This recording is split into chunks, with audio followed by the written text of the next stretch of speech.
Mulai. Assalamualaikum warahmatullahi wabarakatuh. Jumpa lagi dengan kita, Guru Bahasa Indonesia. Saya Katarina Aprianti. Saya Ibu Musriatun. Dengan materi hari ini untuk menindaklanjuti materi yang sebelumnya, yaitu mengidentifikasi teks laporan hasil observasi. Jadi minggu ini kita mau belajar tentang materi apa, Bu Musriatun? Minggu ini kita akan belajar mengenai struktur laporan teks observasi. Struktur laporan teks observasi itu dibagi menjadi 4 bagian. Apa aja, Bu? Yang pertama itu definisi umum. Definisi umum itu adalah pengertian-pengertian yang ada di sebuah teks laporan hasil observasi. Contohnya seperti yaitu, adalah, yakni, dan lain-lain. Intinya kalau definisi umum itu berupa pengertian-pengertian. Contoh pengertian Berarti adalah itu masuk tidak, Bu? Iya, itu konjungsi yang ada di sebuah laporan hasil observasi. Jadi tadi salah satunya ada yaitu, kemudian yakni, adalah. Contohnya seperti ini. Menyimak adalah menyuarakan huruf atau deretan huruf yang berupa kata atau kalimat, sehingga kita bisa mengapresiasikan dan menginterpretasikan simakan itu sebaik-baik mungkin. Itu bentuk dari contoh dari definisi umum. Contoh dari definisi umum. Jadi contoh dari definisi umum saya ulangi tadi, yaitu bentuk yang memberikan sebuah arti ya. Seperti adalah, yakni, yaitu, ya misalnya tadi sudah dicontohkan. Nah, kemudian selain itu apa lagi, Bu? Yang kedua yaitu deskripsi bagian. Deskripsi bagian ini adalah ide pokok dari suatu paragraf atau paragraf terperinci. Oh ya, ini lupa dijelaskan, Bu Katarina. Kalau deskripsi umum itu letaknya anak-anak di awal sebuah paragraf. Kenapa, Bu? Kok deskripsi umum itu letaknya berada di awal paragraf? Kenapa tidak di akhir, di tengah, atau di pojok gitu, Bu? Karena kalau definisi umum itu kalau kita mau mengasih pelajaran atau memberikan materi itu kan dia harus berbentuk pengertian dulu. Jangan dijelaskan permasalahannya dulu, Bu Katarina. Jadi harus pengertiannya dulu, nanti baru anak-anak tahu. Ya. Jadi kita harus menjelaskan dulu pengertian ini adalah ini seperti itu ya, Bu. Iya, Baru sekali. kemudian kita masuk ke tahap-tahap berikutnya. Iya. Kalau deskripsi bagian itu biasanya kalau di laporan hasil observasi untuk anak-anak SMA, SMK atau sederajat itu biasanya letaknya nanti di paragraf kedua, karena dia berupa ide pokok. Ide pokok itu gagasan-gagasan yang ada di sebuah paragraf tersebut. Sudah pengertian, otomatis dia akan menjelaskan bagian-bagian deskripsinya, Bu Katarina. Contohnya seperti ini.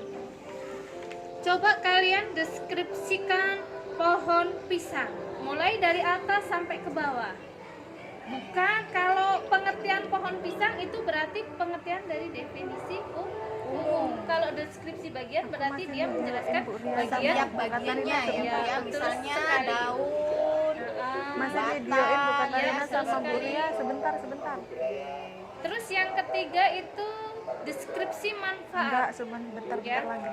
Menjabarkan manfaat dari sesuatu yang dilaporkan dari sudut pandang mana saja.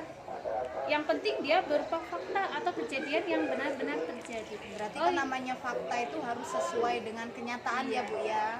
Katarina, ciri-ciri fakta itu ada apa saja sih? Yang pertama itu dia berupa angka. Yang kedua dia berupa persen. Angkanya seperti ini. Contohnya, pohon apa itu, Bu Katarina? Sepertinya itu pohon apa ya, Bu ya? Itu pohon akasia. Ya, pohon akasia yang ada di SMK Negeri 1 Mesuji Raya, jumlahnya ada 10 batang. Itu yang merupakan bentuk dari fakta. 10 batang. Jadi sesuai dengan hitungan ya, Bu ya. Iya, betul sekali. Kalau yang berupa persentase tadi, Bu, persentasi tadi, persen. misalkan Jumlah siswa kelas AP1 sejumlah 50% Misalnya begini juga bisa ya Bu ya.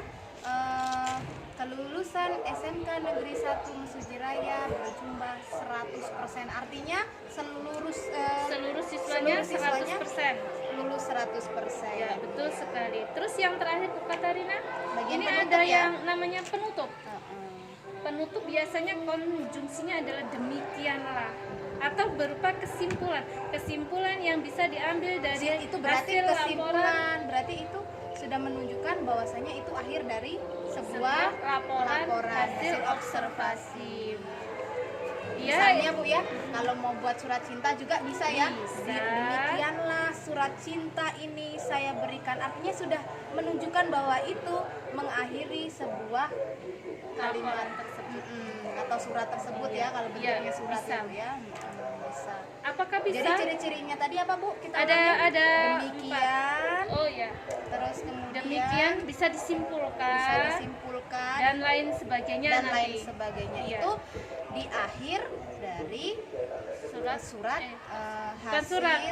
Bukan surat, hasil observasi. hasil laporan observasi. Jadi bisa dijelaskan kembali Ibu struktur laporan hasil observasi secara umumnya? Itu Yang pertama secara umumnya berarti harus ada definisi umum. Terus kemudian yang kedua harus ada deskripsi bagian, Terus yang kemudian yang ketiga? ketiga harus ada deskripsi manfaat, Terus dan yang terakhir terakhir? itu ada Penutup. ya, seperti itu. Mungkin untuk materi hari ini sudah kita cukupkan sampai di sini dulu. Kita lanjutkan untuk minggu depan ya, dengan materi-materi berikutnya. Saya akhiri. Assalamualaikum warahmatullahi wabarakatuh.